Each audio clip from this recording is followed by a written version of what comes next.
sama di sistem lagi. Kalau mungkin komputer kami masih pakai kuda otomatis.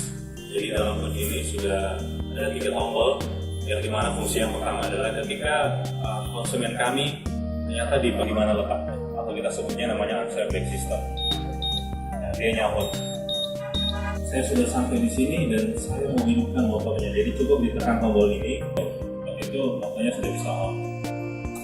Nah, kemudian di fitur Honda VCS ini,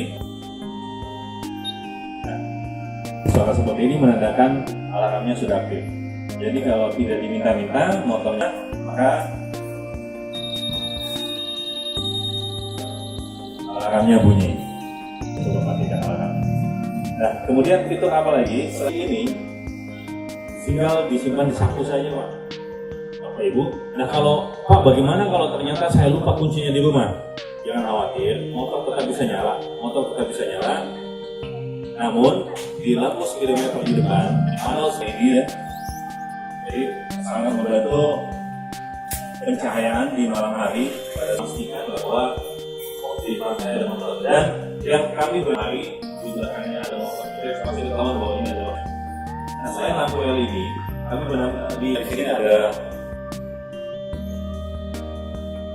informasi tentang negara, kemudian yang kita sudah tempuh. Nah, selain itu, fitur yang menarik dari produk ini adalah kami sudah benamkan di produk ini start kecil. Kalau kayak charger di mobil, tinggal dibenamkan di sini, kita sudah bisa charger handphone secara